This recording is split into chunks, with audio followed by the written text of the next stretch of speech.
Madame, Monsieur, bonsoir. Merci de nous rejoindre pour ce nouvel épisode de Droit au débat. Quand l'heure de la création d'entreprises arrive, on s'en mêle très souvent les pinceaux, SARL, EARL, SPA ou autres. Quelle forme juridique choisir et pourquoi? Que faut-il prendre en considération pour choisir la forme juridique de son entreprise? On va en parler ce soir avec notre invité Semir Hadjali, expert comptable et commissaire aux comptes. Avant d'entamer l'épisode, nous tenons à remercier nos partenaires officiels PwC Algérie et la CACI. Comme d'habitude, on va parler actualité d'abord dans la rubrique Legal News, Legal Doctrine.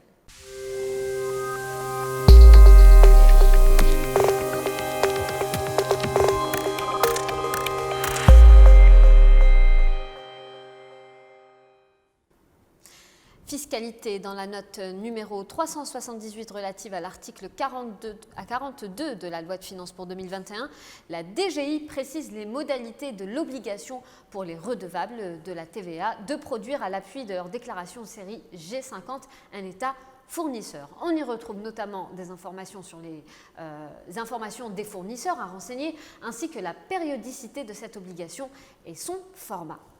Banque. Dans l'instruction numéro 03-2021, la Banque d'Algérie apporte des modifications aux billets à ordre et à la lettre de change normalisée. Marché public. Les procédures de passation des marchés publics sont complétées par le décret présidentiel numéro 2172. Elles avaient été adaptées dans le cadre de la prévention de la lutte contre la propagation de l'épidémie du coronavirus. Vous pouvez retrouver toutes ces informations sur legal-du-doctrine.com. Création d'entreprises en Algérie, les différentes formes juridiques d'implantation, c'est tout de suite dans Droit en débat.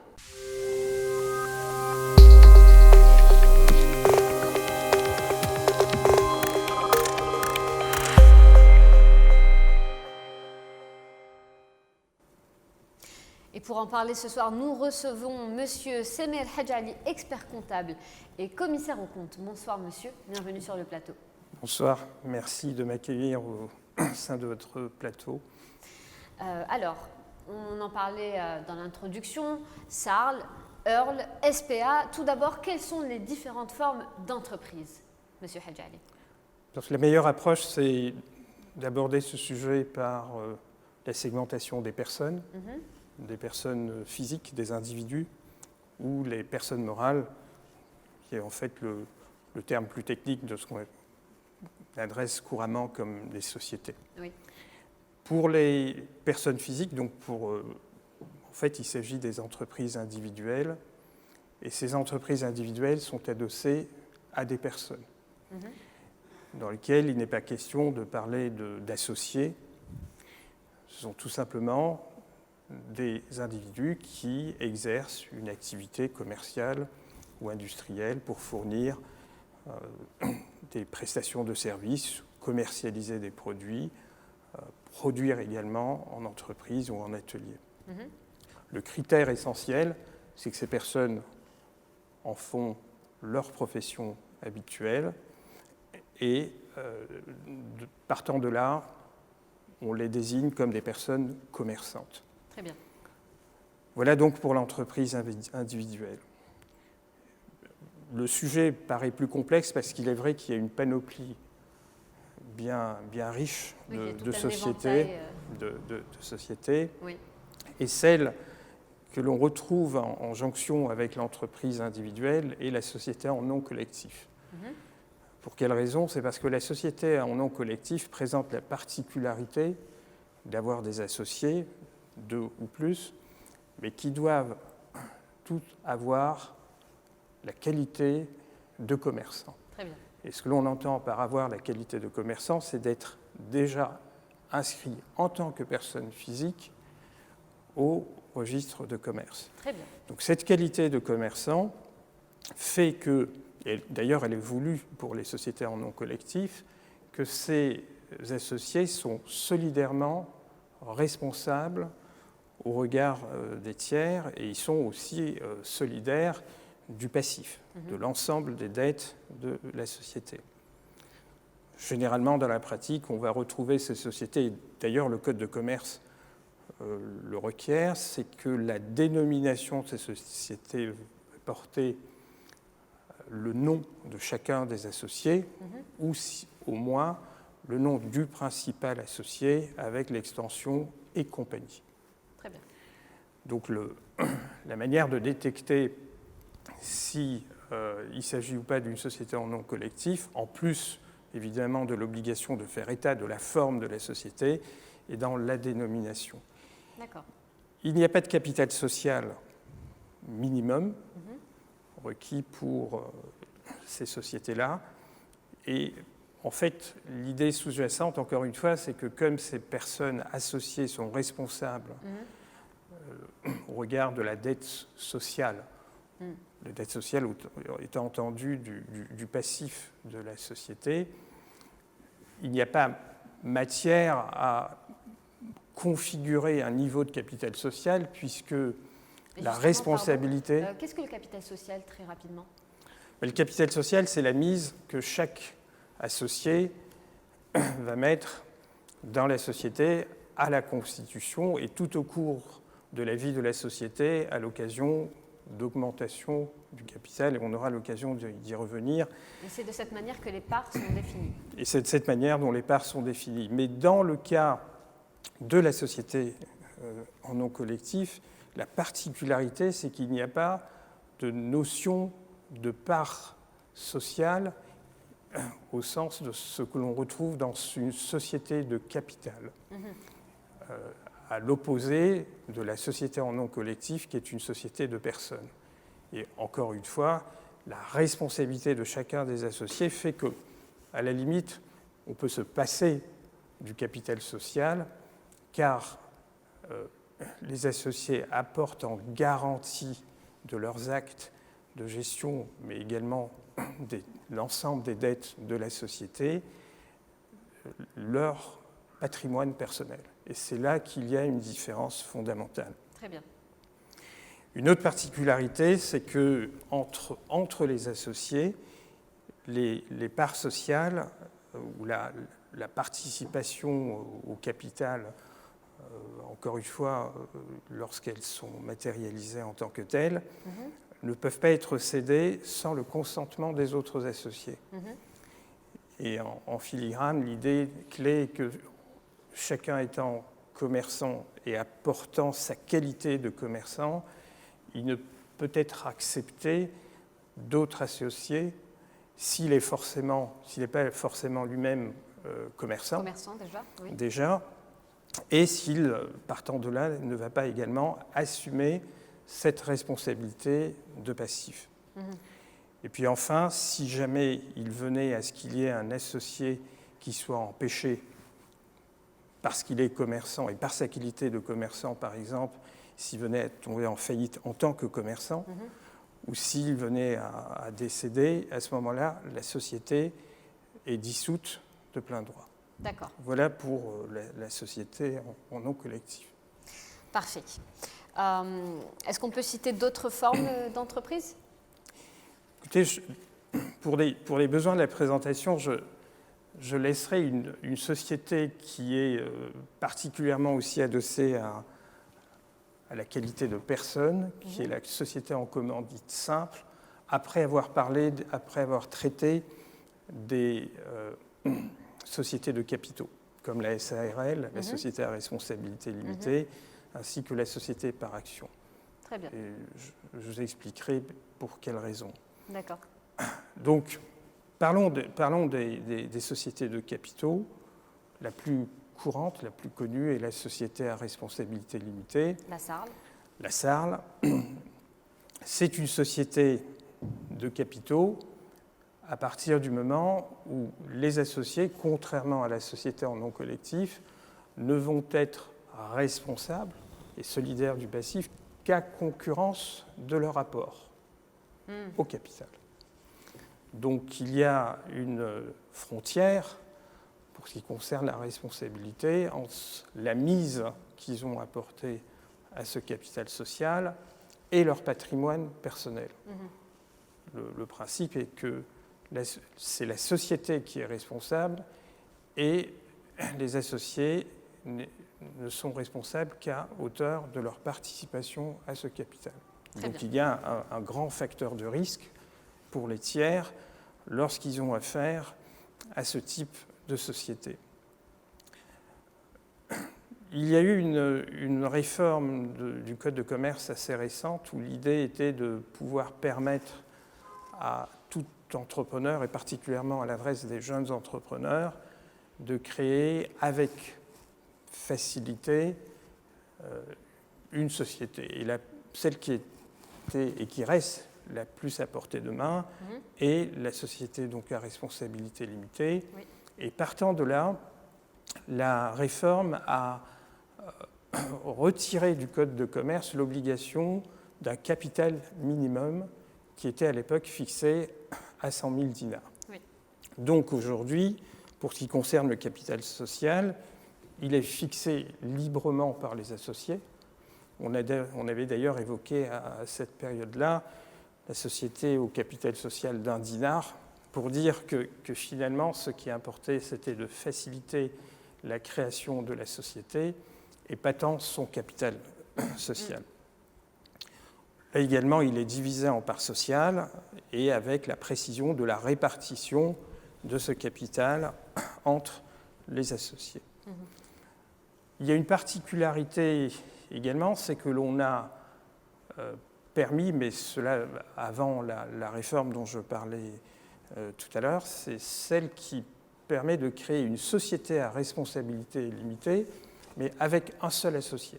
Et c'est ce type de société, l'EURL, l'entreprise unipersonnelle à responsabilité limitée, est également très connue des entrepreneurs algériens. L'avantage, c'est qu'elle permet de constituer une société sans avoir d'associé. Oui. Et, de surcroît, étant une société de capital, et avec la dernière réforme, l'avantage d'avoir un capital peu élevé.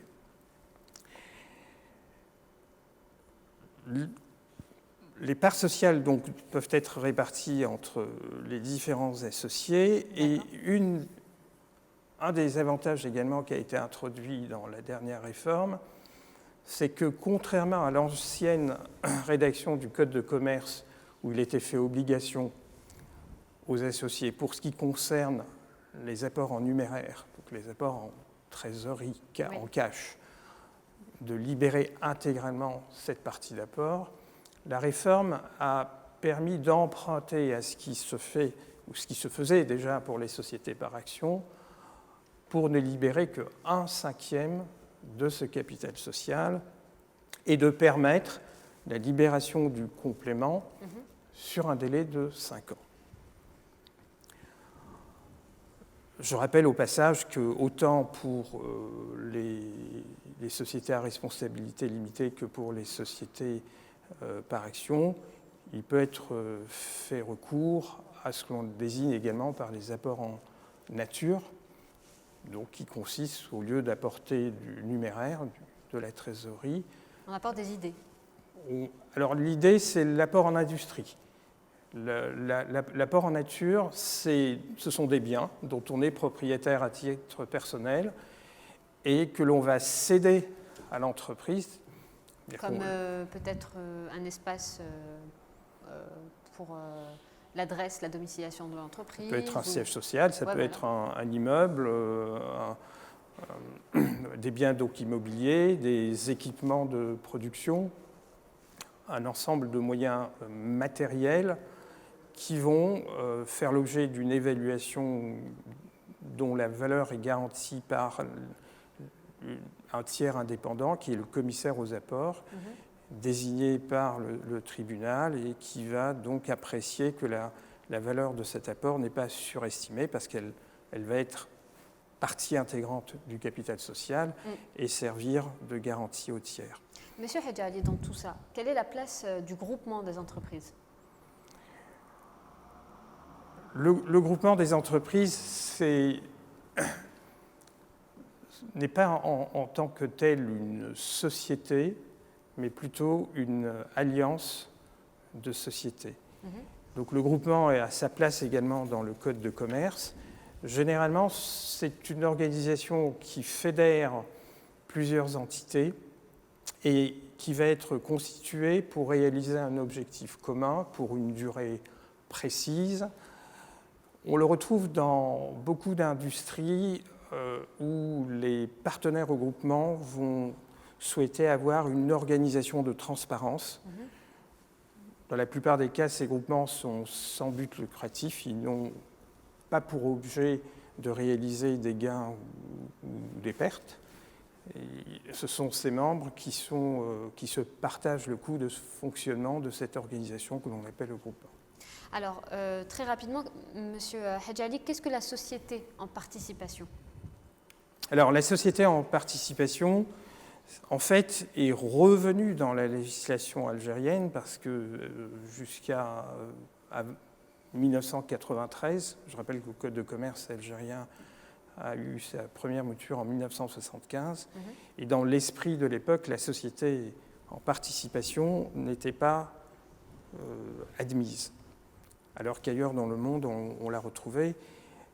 La société en fait en participation, ce sont deux ou plusieurs personnes qui vont s'entendre pour réaliser des opérations de commerce et qui ne vont pas, par contre, immatriculer cette société. Comment est-ce qu'ils font alors Alors justement, ça peut paraître surprenant parce que, comme la règle que la société naît à partir de la date de son inscription au registre de commerce, on a une entité qui n'est pas née, mais qui vaut entre les parties, entre les associés. D'accord. Et il y a très souvent un sujet d'ailleurs qui prête à confusion entre la société de fait et la société en participation, parce que la société de fait, et dans la pratique dans notre pays, c'est celle qu'on retrouve aussi le plus souvent, c'est celle où deux personnes ou plus vont s'entendre pour développer une affaire sans s'immatriculer au registre de commerce, où simplement leur entente, écrite ou non écrite, et très souvent non écrite, va l'emporter pour la réalisation de leur objectif. Un accord verbal. Un accord verbal. D'accord. Alors, on vient de citer plusieurs formes juridiques. Est-ce qu'il y en a une à privilégier lors de la création d'une entreprise? Bien, dans la catégorie des sociétés par action, on n'a pas développé tout à l'heure, c'est la société par action, mais la SPA, mais qui présente un certain nombre de contraintes, parce qu'il faut un minimum de capital social, 1 million de dinars si on ne fait pas appel à public à l'épargne, ou 5 millions si on fait appel à public à l'épargne, un nombre d'actionnaires minimum, 7, un nombre d'administrateurs pour faire partie du conseil d'administration. En fait, il n'y a pas à proprement parler de type de société. C'est le projet en lui-même qui conditionne le type de société à mettre en place. Ce sont les moyens, ce sont les réglementations qui sont dans l'environnement de l'activité et qui vont à un moment ou à un autre dire eh bien, je ne peux constituer qu'une société par action ou j'ai de la flexibilité pour démarrer une affaire en tant qu'entrepreneur individuel, transformer cette entreprise en société, société de capitaux, société de personnes. Le professionnalisme des associés, et le promoteur peut décider de le faire qu'avec des personnes commerçantes. Donc c'est toute cette série de facteurs qui va finalement amener à choisir tel ou tel type de société. Et hormis le projet, hormis les questions de moyens, il y a aussi cette histoire de contexte qui influe le choix de la forme juridique de l'entreprise. Par exemple, une entreprise familiale, on en parlait en coulisses, il y aura peut-être des histoires de succession. En quoi est-ce que le contexte ou les circonstances influent-ils justement la forme de l'entreprise? Oui, effectivement. Le contexte pèse beaucoup dans le choix et très souvent dans des espaces de temps très réduits. Il faut prendre la décision rapidement. Vous évoquiez l'exemple de la succession. lorsque un entrepreneur décède, disparaît, qui laisse dans sa succession ses ayants droit, les ayants droit ne vont pas se partager le patrimoine pour exercer individuellement l'activité. Du moins, ils ont tout intérêt pour continuer l'activité qu'ils reçoivent en héritage, se mettre en société. C'est un type d'événement qui très souvent donc amène à décider de telle forme ou telle forme d'activité. Et là, les héritiers, dans ce cas, apprécieront s'ils ont tout intérêt à aller en société à responsabilité limitée ou en société par action. Très bien. Il y a également d'autres circonstances. Comme quoi, par exemple? Écoutez, une réglementation qui ne vous donne pas le choix. Pour exercer dans telle industrie, dans tel type de service, vous ne pouvez exercer que sous forme de société par action. Si vous voulez, par exemple, lancer un projet dans le domaine des services financiers, un établissement financier ou une banque, on ne veut pas vous permettre de le faire en tant que personne physique et encore moins en tant que société à responsabilité limitée. Mais il y a une exigence pour que ces activités soient exercées sous la forme de société par action. Ou encore l'ambition d'aller en bourse à un moment et partant de là, donc d'être forcément constitué sous forme de société par action. Monsieur Hadjali, nous avons évoqué les différentes formes juridiques d'entreprise, nous avons aussi parlé des différents contextes, des différentes circonstances de création et formes d'entreprise. Alors maintenant, on va parler de la gouvernance d'entreprise qui, pour rappel, désigne l'ensemble de processus, réglementations, lois et institutions destinés à cadrer la manière dont l'entreprise est dirigée, administrée et contrôlée. Quelle relation faites-vous entre gouvernance et forme d'entreprise? La première relation que je vois dans mon métier d'expert comptable, c'est celle qui permet la continuité de l'activité de la société, sa survie, et qu'elle arrive au terme de la durée de vie qu'on désigne souvent dans les statuts de 99 ans, et au cas possible d'étendre cette durée de vie. Et dans des périodes aussi longues, il y a très souvent des perturbations ou de l'environnement ou de l'interne de la société. Donc il est fondamental que la gouvernance, qui est en réalité l'équilibre des pouvoirs et la façon d'exercer ces pouvoirs, soit clairement définie. Et il est évident que la forme va être en étroite relation avec ces sujets de gouvernance, car en entreprise individuelle, par exemple, il est difficile de concevoir comment on va se gouverner, encore que s'auto-gouverner pourrait être conçu. Dans des sociétés à responsabilité limitée, il n'y a pas en tant que tel de positionnement à travers les textes de loi de la gouvernance, parce que tous les pouvoirs sont centrés sur le ou les gérants. C'est ça. Et au final, il y a un certain nombre de leviers de gouvernance qui sont assez bien développés pour les sociétés par action. Et quelle forme, justement, pour une meilleure gouvernance? Alors, on a déjà ces premiers leviers qui sont codifiés dans la loi sur les sociétés, le Code de commerce, que l'on retrouve au niveau des dispositions qui régissent la gestion de ces sociétés, avec un mode de gouvernance qui est celui du conseil d'administration, ou bien celui du binôme du directoire avec un conseil de surveillance. Pour ce qui concerne le conseil d'administration, il doit être constitué d'au moins 3 à 12 membres, et pour un mandat limité à 6 ans, mais qui peut être renouvelé, avec la garantie adossée que le conseil d'administration doit être propriétaire au moins de 20% du capital social pour servir d'action de garantie. Le pouvoir ou la distribution des pouvoirs au niveau du conseil d'administration, ça va s'exercer essentiellement à travers le nombre de sièges, comme on doit avoir entre 3 et et 12 membres au maximum, l'équilibre va se faire déjà par la répartition de sièges, donc il y a le piège du nombre pair ou impair, Oui. comme il peut y avoir, parce que prévoit également les textes, de pouvoir donner une voix prépondérante au président du conseil d'administration en cas de partage de voix. L'autre mode qui est adossé également à une forme de contrôle sur la gestion est ce binôme du directoire et du conseil de surveillance.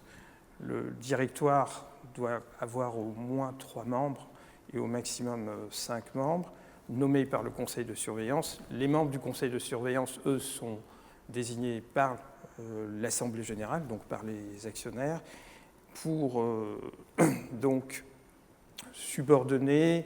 faire subordonner à l'autorité du conseil toutes les décisions d'importance. Il y a un autre aspect qui n'est pas évoqué dans la loi, mais qui, dans la pratique, a largement pris forme dans notre pays, particulièrement au moment où les co-entreprises se sont créées, notamment dans la fameuse règle du 51-49, Oui. où en parallèle de l'acte de société, donc des statuts, les actionnaires se sont entendus pour mettre par écrit, dans un document qui est donc le pacte d'actionnaires, un certain nombre de règles et, partant de là, de traiter de l'équilibre des pouvoirs, de la manière dont les décisions sont prises, sur les conditions particulières de droit de vote également. Et tout cet ensemble-là, donc, est en réalité pensé pour ne pas gêner la société au moment où on s'aperçoit qu'on n'avait pas réfléchi à la question et que finalement, il n'y a pas de consensus. C'est une manière également de prévoir a priori des consensus. Exemple, les dividendes, c'est le sujet évidemment qu'on évoque aux assemblées générales. Oui. Tel groupe d'actionnaires veut que l'on procède à une distribution de dividendes, tel autre veut plutôt les réserver pour un réinvestissement. Oui. Et les débats peuvent être sans fin. Et l'avantage du pacte d'actionnaires est justement de permettre une codification consensuelle, donc conventionnelle, entre les actionnaires, de manière à ce qu'au moment de l'Assemblée générale, on n'a pas trop à se casser la tête pour trouver la solution, parce qu'elle est déjà inscrite au pacte d'actionnaires. Merci, Monsieur Hadji Ali, d'avoir répondu à mes questions. Quand et comment a-t-on commencé à créer des formes juridiques spéciales pour les sociétés? Est-ce que vous vous êtes déjà posé la question, Monsieur Hadji Ali? Je ne me la suis pas posée, honnêtement, mais je pense que cela remonte à partir du moment où il y a plusieurs sujets d'individus qui ont souhaité fédérer leurs efforts pour réaliser un objectif commun, se partager le fruit de leur travail. Probablement que cela remonte à la période où peut-être des premiers associés d'une entreprise pour exploiter des pierres silex ont pensé à s'associer. Eh bien, Esmahan Benabou a la réponse à cette question. Elle nous éclaire sur le sujet dans l'histoire du droit.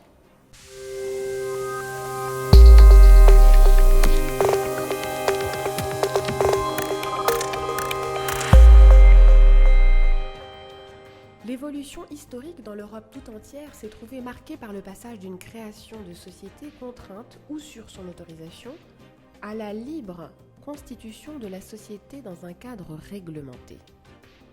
Sous l'Antiquité, bien que les échanges commerciaux soient intenses dans le pourtour méditerranéen, ces échanges sont principalement régis par des usages, des règles coutumières qui n'ont pas été posées par écrit et donc méconnues. La seule certitude est qu'en l'absence d'usage, le droit romain avait vocation à s'appliquer. Il est indéniable que c'est dans les statuts des cités commerçantes du Moyen-Âge, spécialement des cités italiennes, qu'il convient de chercher l'origine historique des diverses formes de sociétés commerciales actuellement usitées. Durant cette période, l'Église prohibait le prêt à intérêt, ce qui rendait le financement de l'activité commerciale quelque peu compliqué et qui a conduit à tenter de trouver d'autres solutions. Cette filiation historique, tout d'abord, est très apparente en ce qui concerne la société en nom collectif, dont tous les caractères spécifiques apparaissent déjà dans la société commerciale privée du Moyen-Âge. Tous les associés sont solidairement obligés envers les créanciers sociaux. La société se révèle au public par une raison sociale et son patrimoine, constitué par la mise en commun des apports de chaque associé, forme un bloc distinct des biens particuliers de ce dernier. Le contrat de commande de l'époque médiévale est un cadre très souple, ouvert aux combinaisons les plus diverses, permettant aux banquiers de prêter à intérêt sans encourir les censures canoniques ou aux nobles de commercer. Ces principes, affirmés déjà dans les statuts de la République de Gênes, se retrouvent dans l'ordonnance de Colbert pour le commerce terrestre de 1673. La création d'entreprises a été libéralisée à la Révolution française par le décret d'Allard de 1791 qui a supprimé les corporations et introduit la liberté d'entreprendre aux seules conditions de se pourvoir auparavant d'une patente dont il fallait s'acquitter le prix auprès de l'État et de se conformer au règlement de police. La contribution des patentes a été remplacée par la taxe sur le chiffre d'affaires en 1917, puis par la taxe professionnelle en 1974. En Algérie, au XIXe siècle, la propriété individuelle n'existe pas. Les terres, arches, sont une indivision dans la tribu et par conséquent, l'idée de création de société n'est pas à l'ordre du jour. Le Code de commerce français de 1807 a cependant laissé un important héritage. Il était porteur de certaines valeurs. En affirmant la supériorité de la loi sur les usages du commerce, il a confirmé l'idée d'égalité des citoyens devant la loi et se voulait en outre universel. L'Algérie finit donc par adopter ces dispositions et notamment celles relatives à la création de sociétés en empruntant les principales formes, même si le droit commercial algérien fait état de certaines différences. Aujourd'hui, de nouvelles formes de sociétés sont même à l'étude, notamment la SPAS, Société par action simplifiée, qui devrait répondre aux besoins spécifiques des startups. C'était extrêmement enrichissant. Merci Asmahan. Mesdames, Messieurs, vous aviez beaucoup de questions à poser sur le sujet. On a vu que vous étiez nombreux à interagir et à vouloir vous lancer dans l'entrepreneuriat. On répond tout de suite à vos questions dans la rubrique dédiée.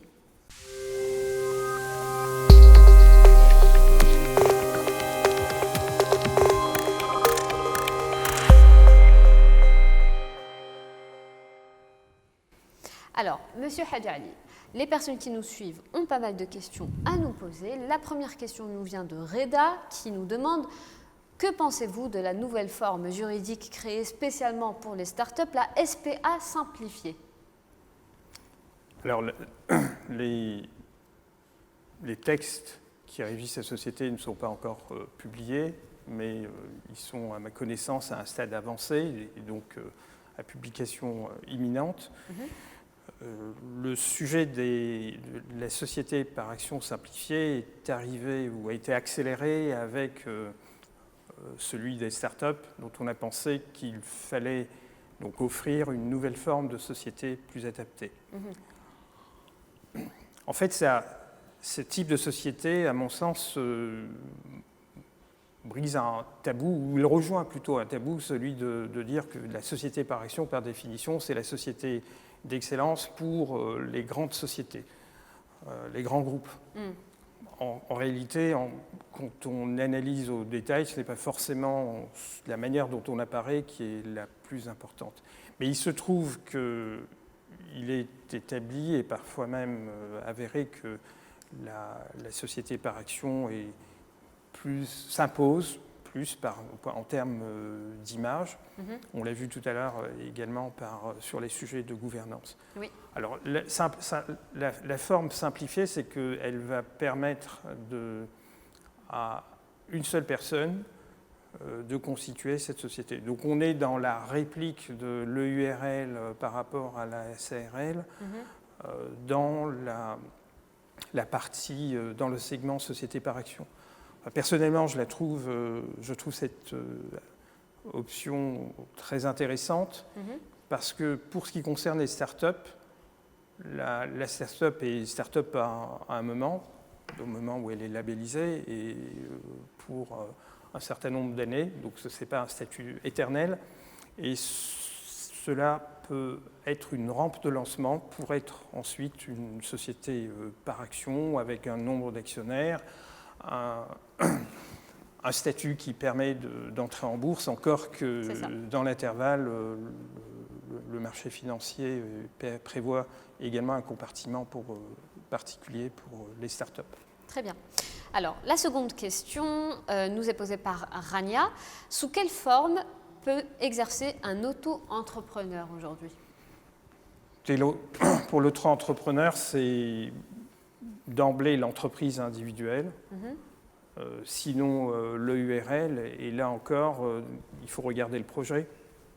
Mais l'entreprise individuelle paraît la plus appropriée quand on regarde un certain nombre d'avantages de taux d'imposition spécifiques et à charge ensuite à ce projet également de muter sur une formation plus élaborée, EURL, ou voire à ce moment-là pour augmenter les capacités de l'entreprise, une association avec d'autres personnes, ce qui amène forcément à considérer un projet de SARL ou de société par action. Donc au départ, au moins une entreprise individuelle. Et si on veut préserver son patrimoine personnel, donc protéger avec le label responsabilité limitée, donc une entreprise unipersonnelle à responsabilité limitée. Parfait. Alors, créer son entreprise, c'est toujours beaucoup de paperasse, n'est-ce pas? De documentation, de zones floues pour les nouveaux entrepreneurs. Avec Gibran Freitas, cette fois-ci, on va parler de la Legal Tech au service de la création d'entreprises. Droit et technologie, c'est tout de suite.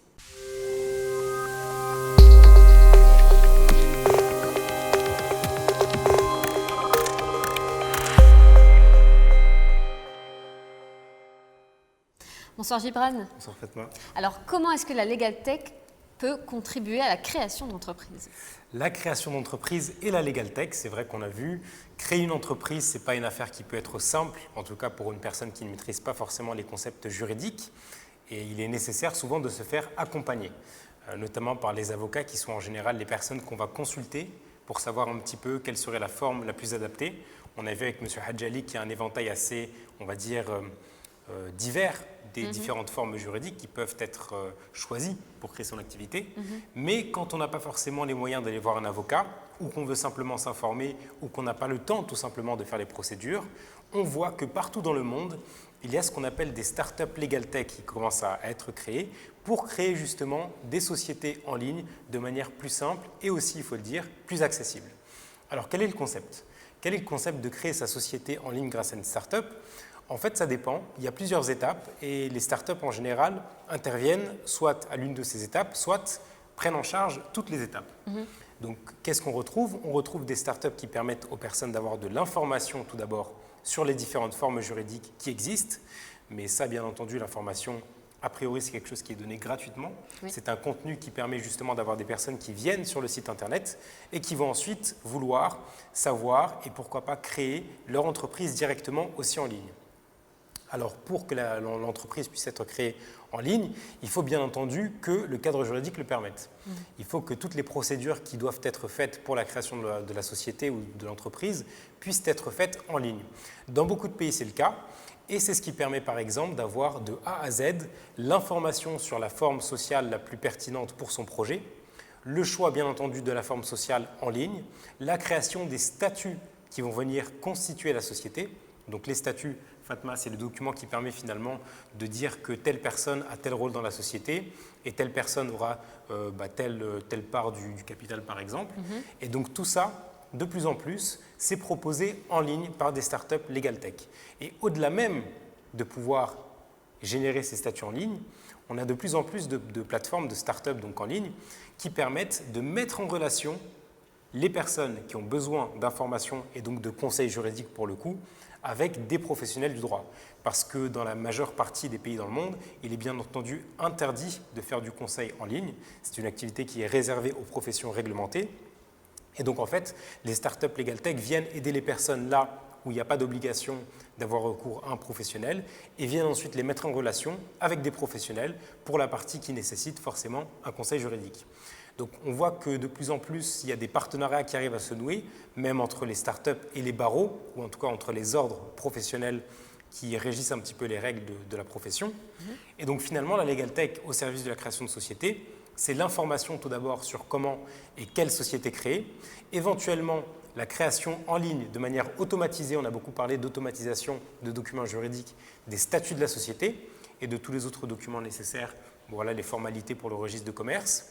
Ensuite, bien entendu, si la personne a besoin d'avoir accès à un avocat ou à un autre expert juridique qui est en mesure de la conseiller, de la mettre en relation avec le meilleur expert selon la thématique qui est choisie, et enfin, de réaliser les formalités en ligne si c'est possible au vu de la réglementation, ou alors via ce qu'on peut appeler des conciergeries pour la création des sociétés, où en fait c'est une société qui va se charger de réaliser toutes les formalités de A à Z en se déplaçant à droite et à gauche pour faire en sorte que la société puisse être créée dans les différentes administrations. Donc voilà un petit peu en quelques mots comment la Legal Tech peut aider à créer des sociétés, notamment en ligne. Un gain de temps énorme. C'est ça. On créera peut-être des sociétés en 1 heure prochainement, qui sait? Alors, c'est même possible en moins de 15 minutes. Je sais que dans certains pays, voilà, c'est un petit peu ce qui a été fait. Alors, c'est souvent l'État qui facilite au maximum la création de sociétés, qui en fait d'ailleurs un argument assez fort pour l'entrepreneuriat, notamment des jeunes, qui sont assez découragés de créer leur société. Mais en effet, de plus en plus, on va réduire, je pense, le temps pour la création des sociétés. Merci Gibran Freitas. Et merci à notre invité, Samir Hadjali. Merci monsieur d'avoir été présent avec nous ce soir. Merci à vous. Je le rappelle, vous êtes expert comptable et commissaire aux comptes. On remercie également nos partenaires officiels PwC Algérie et la Chambre algérienne de commerce et d'industrie. Retrouvez tous nos épisodes sur notre chaîne YouTube Legal Doctrine TV et je vous invite à vous y abonner pour ne rien manquer. Merci de nous avoir suivis. Je vous donne rendez-vous la semaine prochaine, même heure, même chaîne. Excellente soirée à tous.